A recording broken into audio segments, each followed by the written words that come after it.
भागलपुर के सुल्तानगंज में गंगा का जलस्तर लगातार बढ़ने पर भवनाथपुर इंग्लिश चिचरौन के पास NH80 सड़क के आर पार गंगा का पानी बहाव तेज हो गया है। भागलपुर जमालपुर रेलखंड के कल्याणपुर के पास पटरी के पास गंगा का पानी आ जाने पर रेल यात्रियों की सुविधा को देखते हुए रेल विभाग द्वारा रेल परिचालन बंद कर दिया गया है। इधर शाहपुर में 2 पंचायत बाढ़ की चपेट में आने पर हुलनी पंचायत 1 से 8 वार्ड प्रभावित है। पया डोमनिया पंचायत में से 1 से 7 वार्ड से प्रभावित है। इसको लेकर जन संसद के संरक्षक अजीत कुमार ने बाढ़ से प्रभावित लोगों को मदद करने के लिए एक टीम बनाई। नाव पर सवार होकर बाढ़ प्रभावित इलाके का क्षेत्रीय दौरा किया। बाढ़ प्रभावित लोगों को मदद करने के लिए बाढ़ पीड़ित लोगों से मुलाकात की, हर संभव मदद करने का आश्वासन दिया। इधर बाढ़ से निचले इलाकों में हाहाकार मचा हुआ है। सरकार और भागलपुर जिला प्रशासन की ओर से बाढ़ प्रभावित क्षेत्रों में लोगों को राहत पहुंचाया जा रहा है। डीएम नवल किशोर चौधरी ने बताया कि बाढ़ पीड़ितों के लिए जिले के कई हिस्सों में राहत शिविर लगाकर लोगों को सुविधा मुहैया कराई जा रही है, जहां पर सामुदायिक किचन, स्वास्थ्य जांच शिविर, पशुओं का चारा उपलब्ध कराया जा रहा है। पीड़ित परिवार को समुचित ढंग से मदद पहुंच सके, इसको लेकर जिला पदाधिकारी लगातार निरीक्षण कर रहे हैं। बाढ़ को लेकर शिविर में 24 घंटे अधिकारियों को भी तैनात की गई है। इधर गंगा में जलस्तर बढ़ोतरी होने के कारण झारखंड, बंगाल और राजधानी पटना से सड़क संपर्क टूट चुका है। भागलपुर के NH80 पर पानी के 1 फीट से 5 फीट तक तेज बहाव के साथ बह रहा है। उसके बाद भागलपुर जिला प्रशासन ने सावधानी के तौर पर NH80 पर रोक लगा दी है। लगातार दूसरे दिन भी भागलपुर से पटना जाने वाली NH80 पर परिचालन पूरी तरह बंद है। इसके बाद इस रास्ते में यात्रा करने वाले लोग काफ़ी परेशान दिख रहे हैं। आ रहे हैं, कहाँ जाना था? भागलपुर से आ रहे हैं, अकबर नगर के पास जाना था। मेरा कुछ सेंटर है, मैं कलेक्शन करता हूँ कलेक्शन डिपार्टमेंट से, जना बैंक से है। बस कलेक्शन लेने के लिए जा रहे थे क्लाइंट के पास। देखिए पानी भरा हुआ है तो अब रिटर्न जा रहे हैं ऑफिस। डर लग रहा है? डर तो लग रहा है, पानी देखें इसलिए तो रिटर्न आ गए हैं कि आगे नहीं जाना चाहिए, खतरा है। तो परेशानी हो गई। परेशानी हो रही है जी। आपको वापस कहाँ जा? ब्रांच जाना है, भागलपुर वापस ब्रांच में रिपोर्ट कर देंगे। कब तक नहीं सफर कीजिएगा ना? अब देखेंगे, जब तक पानी है तब तक नहीं जा पाएंगे।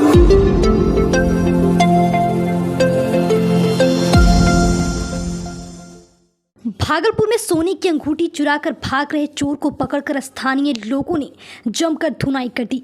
घटना कोतवाली थाना क्षेत्र के खलीफाबाग चौक के पास की है। वारदात को अंजाम देने के बाद चोर भागने लगा। इसके बाद महिला ने अपने सूझबूझ से चोर को धर दबोचा। इसके बाद आधे घंटे तक लोगों ने जमकर पिटाई कर दी। चोर की पिटाई का वीडियो भी सामने आया है। 30 मिनट तक चोर की पिटाई होती रही, लेकिन कोतवाली पुलिस को इनकी भनक तक नहीं लगी। पिटाई के बाद स्थानीय लोगों ने चोर को छोड़ दिया। दरअसल भागलपुर के कोतवाली थाना क्षेत्र के खलीफाबाग चौक से वैरायटी चौक के बीच मार्केट में काफी संख्या में महिलाओं की भीड़ फूटकर दुकानदारों से खरीदारी करने के दौरान रहती है। इसी दौरान चोरी और छिनतई करने वाले की गैंग सक्रिय हो जाता है। इसी दौरान एक चोर ने महिला का सोने की अंगूठी लेकर चंपत होने की कोशिश की, पर महिला की बुद्धिमानी से चोर पकड़ा गया और उसकी जमकर पिटाई की गई। हालांकि चोर की पिटाई के बाद उसे छोड़ दिया गया। महिला की अंगूठी भी वापस हो। वहीं दबी जुबान में कुछ लोगों का यह कहना है कि पुलिस के चक्कर में पड़ने का मतलब है अंगूठी के लिए थाने से लेकर कोर्ट का चक्कर लगाना। जितने की अंगूठी नहीं, उससे ज्यादा के थाने से लेकर कोर्ट के चक्कर लगाए जाते हैं। इसलिए सामान मिलते ही चोर को छोड़ दिया गया।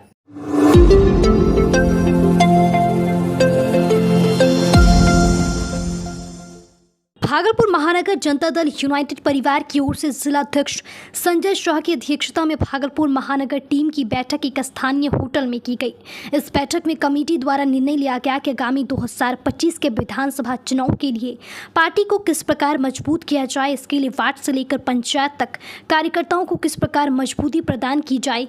वहीं आगामी 2025 के चुनाव के लिए बूथ स्तर तक किस प्रकार मजबूती प्रदान करने के लिए साथियों को जोड़ा जाए। वहीं इस बैठक में शामिल जदयू के पदाधिकारियों ने कहा कि हमारा उद्देश्य 2025 के चुनाव में 225 सीटों पर जीत हासिल करना है। यह एनडीए गठबंधन का सपना है और इस सपने को अमल में लाने के लिए पुरजोर मेहनत कर रहे हैं। इस बैठक का मुख्य उद्देश्य संगठन की मजबूती कैसे हो और 2025 में आसन विधानसभा के चुनाव में भागलपुर से एनडीए की जीत सुनिश्चित हो। इसके लिए आज की ये बैठक रखी गई थी। इसके लिए हमारे नेता के विचारों को और उनके द्वारा किए गए विकास के कार्यों को लेकर हम तमाम साथी वार्ड से लेकर पंचायत तक जाएंगे और अपने विचारों को रखेंगे। नगर जनता दल यू परिवार की ओर से जिला अध्यक्ष श्री संजय शाह की अध्यक्षता में आज भागलपुर महानगर की टीम की पूरी बैठक थी। पूरी कमेटी की बैठक की गई जिसमें जो है सभी प्रकोष्ठों के जो है हमारे मतलब जो जिला अध्यक्ष हैं भागलपुर महानगर को हम लोग सांगठनिक जिला मानते हैं, इसलिए भागलपुर के जो जिला अध्यक्ष हैं महानगर के उसको जिला का दर्जा के तहत जिला अध्यक्ष हम लोग बोलते हैं। और आज की मीटिंग में हम लोगों को जो प्रदेश से जो टास्क मिला था कि आप लोग जाकर हर वार्ड में अपने साथियों को मजबूत कीजिए, वार्ड अध्यक्ष जहाँ जहाँ नहीं हैं वहाँ बना देना है, उसी प्रकार का पंचायत में भी काम करना है और किस प्रकार से हमारा बूथ मजबूत हो। 2025 का चुनाव में हम लोग 225 सीटों पर जीत दर्ज करेंगे। ये एनडीए गठबंधन का ये हम लोग का सपना है। हम लोग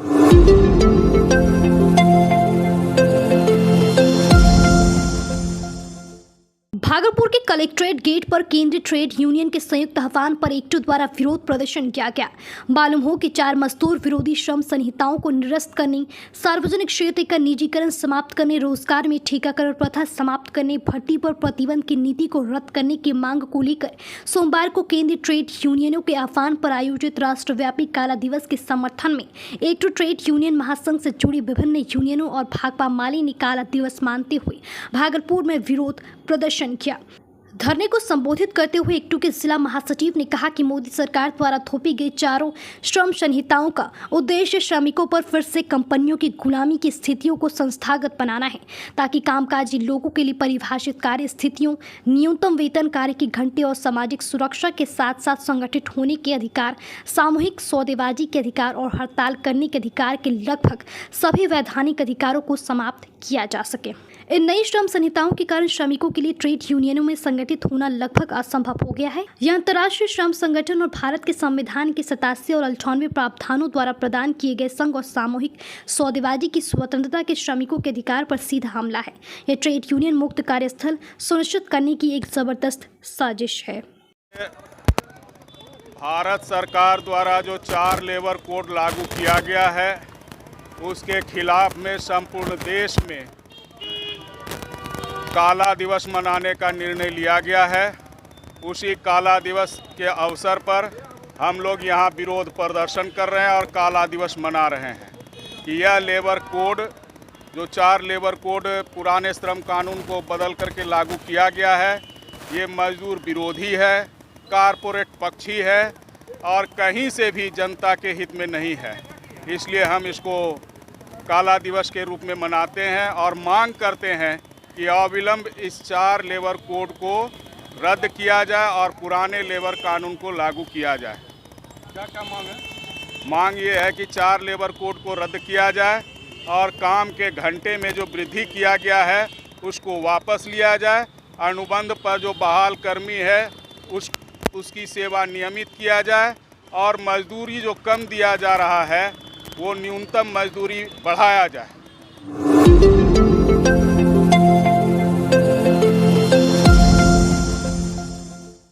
राष्ट्रकवि रामधारी सिंह दिनकर की जयंती आज तिलकामांझी भागलपुर विश्वविद्यालय के हिंदी विभाग व पीटी विभाग में आयोजित की गई। बताते चले कि दिनकर जी का जन्म बिहार के एक छोटे से गांव सिमरिया में हुआ था। खासकर इनकी जीवंत रचना रश्मि रथी आज भी जन जन के जिहन में है। खासकर इनकी जीवंत रचना रश्मि रथी आज भी जन जन के जिहन में है। वहीं इस विश्वविद्यालय के कुलपति प्रोफेसर जवाहरलाल ने कहा कि रामधारी सिंह दिनकर इस विश्वविद्यालय में कुलपति रह चुके हैं। इस मौके पर मुंबई से नाट्य मंचन करने कलाकार आने वाले थे, लेकिन बाढ़ जैसी त्रासदी के कारण वह कार्यक्रम नहीं हो पाया।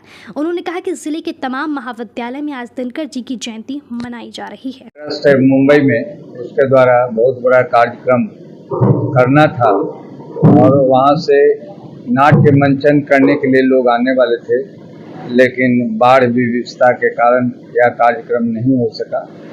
फिर भी हमने कुलपति के रूप में यहाँ पर विश्वविद्यालय स्तर पर आप देख रहे हैं कि पीजी डिपार्टमेंट ऑफ हिंदी में मनाया जा रहा है दिनकर जयंती, और सभी महाविद्यालयों में भी आज के दिन दिनकर जयंती मनाया जा रहा है।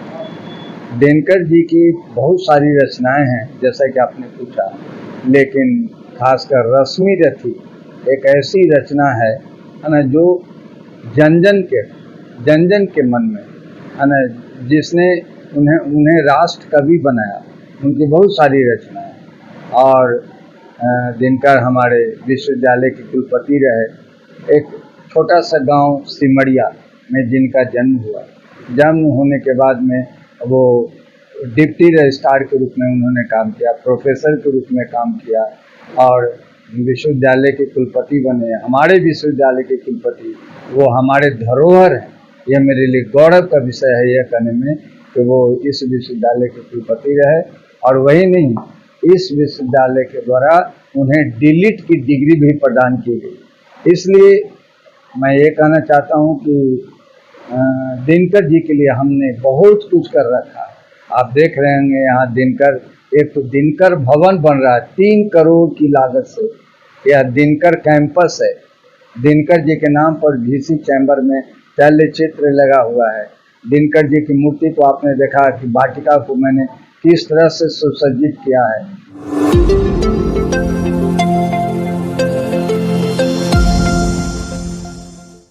भागलपुर में लगातार बढ़ रहे गंगा का जलस्तर से लोगों की परेशानी बढ़ गई है।